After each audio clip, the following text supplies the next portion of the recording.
ይባረክ። በመጨረሻ ለዚህ ጉባኤ ስጸልይ መንፈስ ቅዱስ እንዳካፍል የሰጠኝ ቃል ቲቶ ከምዕራፍ 2 ጀምሮ። ኦኬ እስቲ ዘርፍ ያደረገቻቸውን 2 ቪዲዮዎች ተመልክተናልና በእግዚአብሔር ቃል ወይ ደግሞ በመጽሐፍ ቅዱስ ሲመዘን ይሄ ነገር ልክ ነው ወይስ አይደለም የሚለውን ነገር እንመለከታለን። ከዛም ባለፈ በፕሮቴስታንቱ ዓለም የሴቶች አገልግሎት በመጽሐፍ ቅዱስ ሲመዘን እንዴት ነው የሚለውን ነገር እንመለከታለን። የጌታችን ኢየሱስ ክርስቶስ ጸጋና ሰላም ከኔም ከናንተም ጋር ይሁን። በመጀመሪያ የማነሳላችሁ የመጽሐፍ ቅዱስ ክፍል አንደኛ ጢሞቴዎስ ምዕራፍ 2 ቁጥር 12 ላይ ያለውን አይለቃለሁ። አንደኛ ጢሞቴዎስ ምዕራፍ 2 ቁጥር 12 ላይ ስክሪኑ ላይ እንደምትመለከቱት ሐዋርያው ቅዱስ ጳውሎስ እንዲህ ብሎ ይናገራል። ኦኬ ሴት ግን በዝግታ ትኑር እንጂ ልታስተምር ወይም በወንድ ላይ ልትሰለጥን አልፈቅድም። ሴት ምን አለ? በዝግታ ትኑር እንጂ ልታስተምር ወይም ደግሞ በወንድ ላይ ልትሰለጥን አልፈቅድም፣ ልታስተምር አልፈቅድም እያለ ነው ሐዋርያው ቅዱስ ጳውሎስ።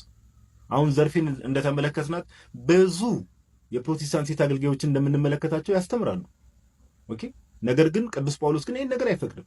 ስለዚህ ከቃሉ ውጭ ናቸው። የእግዚአብሔርን ቃል እያከበሩ የእግዚአብሔርን ትእዛዝ እያከበሩ አይደለም ማለት ነው።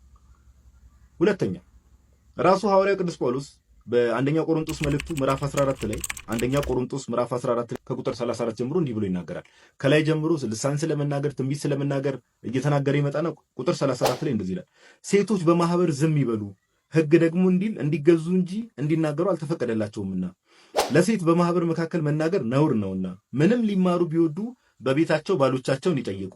ምን ነው የእግዚአብሔር ቃል የወጣ ከእናንተ ነውን? ወይስ ወደ እናንተ ብቻ ደርሷልን? ማንም ነብይ ወይም መንፈሳዊ የሆነ ቢመስለው ይህች የጻፍኩላችሁ የጌታ ትእዛዝ እንደሆነች ይወቅ፣ ማንም የማያውቅ ቢኖር ግን አይወቅ እያለ ቅዱስ ጳውሎስ ሲገስጽ እንመለከታለን። ምን አለ? ሴት በማህበር መካከል ዝም ትበል፣ መናገር ነውር ነውና።